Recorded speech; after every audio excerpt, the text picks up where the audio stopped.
Greetings, savvy investors. Today, with some information that, in my opinion, a lot of people simply aren't aware of. Many people are massively underestimating what's happening behind the scenes with XRP. While a lot of people are currently looking at the price impatiently, the data behind the scenes is showing something completely different. A new report from Fidelity has just come out, which once again shows that huge XRP wallets now control over 75 or nearly 75% of the total supply. At the same time, we see that RLUSD is increasingly moving onto the XRP ledger, institutional DeFi is slowly becoming a reality, and overall, the macroeconomic environment could also become significantly more favorable again. And today we're going to take a closer look at exactly that combination. I'd say let's go. Before we get started, of course, make sure to give a thumbs up. For everyone who's new, please feel free to subscribe to the channel. In the background, you can see my crypto campus, of course. All the links are in the video description. Feel free to check them out. In the mornings, feel free to check the prices and watch the morning analysis.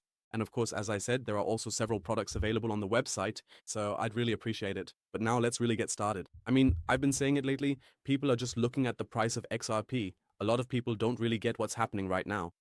Many say that XRP hardly moves, but that could actually be the mistake because, often the most important things don't happen on the chart, but rather in the background. That's why today we're going to look at three areas. First, the Fidelity data. Second, RLUSD on the XRP ledger specifically, and then the big macro picture. So if these three things simply come together, it could become much more important for XRP than any single daily candle we're currently seeing. And I think then the mood will also change significantly again. I actually just believe that many people are currently focusing exclusively on the chart, but right now the market actually consists of three levels. First, who is actually accumulating XRP? Second, where is new liquidity being created? And third, how is the overall, that is, the global money supply developing? For that, you really have to look at these three areas together first in order to even see, okay, what does the overall picture look like? What is currently developing there, and not just blindly focusing on the price. But first, let's get to the actual highlight of the video. According to a recent report from Fidelity, wallets holding over 1 million XRP now control about 74% of the total XRP supply. Even more interesting, within the last 6 months, the large wallets are said to have accumulated an additional 1.5 million XRP on top. And now comes the crucial point. Of course, we don't know exactly who is behind which wallet. They could be cryptocurrency exchanges, they could be private corporations, they could also be funds or other institutional market participants. But one thing remains absolutely clear regardless of that, the big addresses are consistently growing, and these big addresses keep accumulating. Meanwhile, on social media, you see exactly the opposite of what, let's say, the big players are doing, right? Many retail investors are getting extremely nervous. Why isn't XRP going up? Why is there so little being said right now? Maybe, I don't know, should I sell everything? And you see exactly this kind of market psychology in almost every cycle, right? And especially in phases like now, while small investors are simply getting impatient, larger market participants are often expanding their positions to an enormous extent. Will it play out the same way again this time? Of course, we'll only know once the time comes. But this data is definitely extremely interesting and once again shows that the big institutional players, the big whales and so on, just operate very differently from the mainstream who simply check the price on CoinMarketCap, only to see that the last few months have been rather disappointing. Well, okay, better to just sell, right? That's honestly the most naive thing you can do. On top of that, major banks and analysis firms are once again taking a much closer look at XRP. Of course, price predictions are absolutely not guaranteed or anything like that. Whether someone now expects $8 or even higher long-term targets at some point doesn't really play the main role for me. What's much more interesting is that XRP is even appearing again in institutional valuation models. And that's exactly what's much more important in the long run than any individual prediction, which we can't influence anyway, or, as I've always said, is just pure speculation, right? You can do a bit of calculating, take a look at things, but in the end, none of us really know. So let's just wait and see. But right now, everything looks very positive for XRP, and I believe that something big is coming our way in the next few years. But what's at least just as exciting, of course, is RLUSD. At the very beginning, Ripple was even heavily criticized because their new stablecoin was initially launched on Ethereum, which a lot of people in the community really didn't like at all. Meanwhile, we're now seeing increasingly intense activity directly on the XRP ledger. And that's exactly what could have enormous long-term effects for XRP on top of everything else because, stablecoins simply bring liquidity, and liquidity in turn brings usage. And the more economic activity takes place on the XRP ledger, the more interesting the entire ecosystem around XRP becomes, of course. I also think that a lot of people still somewhat misunderstand DeFi, quite simply.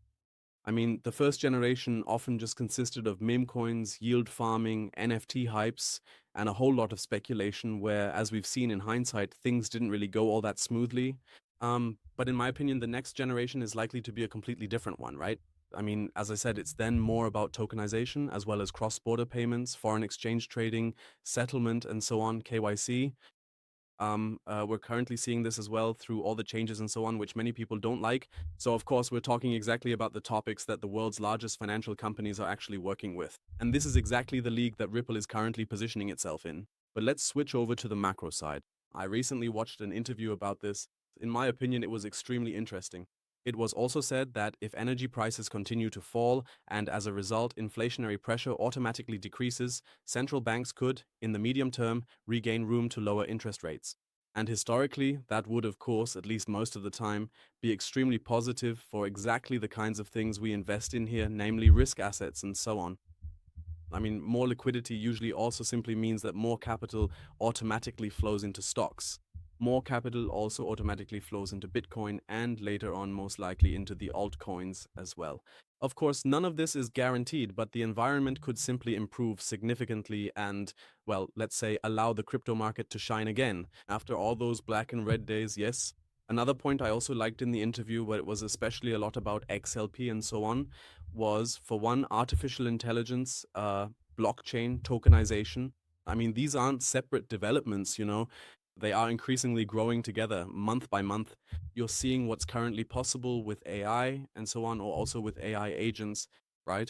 So in the future, they will simply make decisions independently, which is absolutely insane. I don't know how deeply you're into the topic, but I spend a lot of time working with artificial intelligence and all the AI agents and with the work itself. What exactly you can achieve with it, like in what kind of specific time frame, that's, well, yeah, I think a lot of people are still using AI far too simply at the moment, you know, right now, more like a Google or something. But you can basically do anything with it. You can have it program for you, you can have it build websites, you can essentially set up multiple employees who handle different tasks. And of course, that saves you employee costs or whatever, right? And that's just one point. There's so much more you can do with it. I myself am only at, I don't know, 0.01%, and I already find it insanely crazy. But for that, we'll simply need payment systems in the future, and that's exactly where blockchain can really take on a central role. Not just XRP, but the entire infrastructure behind it. I mean, today, many people still associate crypto almost exclusively with charts. But I believe the true moment of realization will be when the technology is used in our everyday lives, almost entirely invisibly. So, when banks, companies, MasterCard, major payment service providers, and especially financial markets simply process their operations through it, then at the end of the day, no one really cares anymore which blockchain is running underneath or how the whole system works. It will just be used just like the internet is today. And that's exactly what I find to be the most exciting thesis. I mean, XRP doesn't even have to replace a bank. It's absolutely sufficient if, in the background, the outdated payment rails are completely replaced by something much faster, much cheaper, and much more efficient without the end customer even noticing which technology is actually running. That would be 100% real adoption. But that alone is, of course, absolutely not a buy signal, but often it's exactly in these, well, simply boring and sluggish market phases that the strongest movements later emerge, right? After all, it's not for nothing that institutions are positioning themselves precisely during such a phase, and not when, I don't know, everyone is shouting about Bitcoin and XRP and crypto again, and on the front page and the second page, people are talking about new all-time highs again.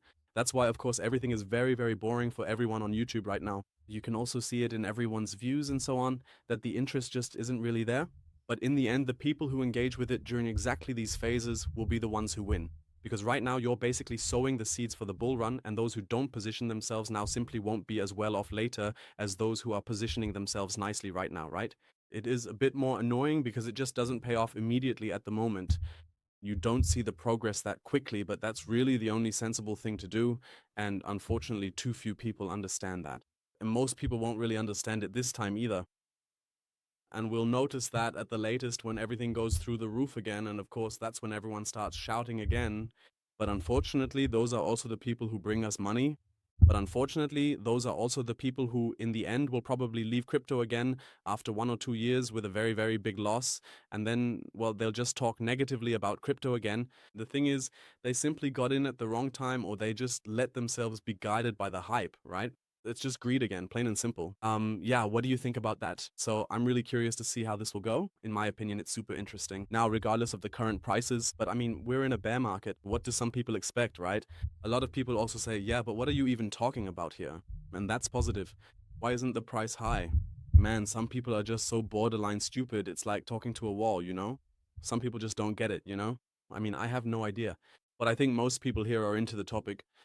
And I mean, it's always just a few individuals anyway. But that's exactly how you can tell that people like that should just completely stay away from the crypto market if they're asking such, yeah, brainless questions, you know?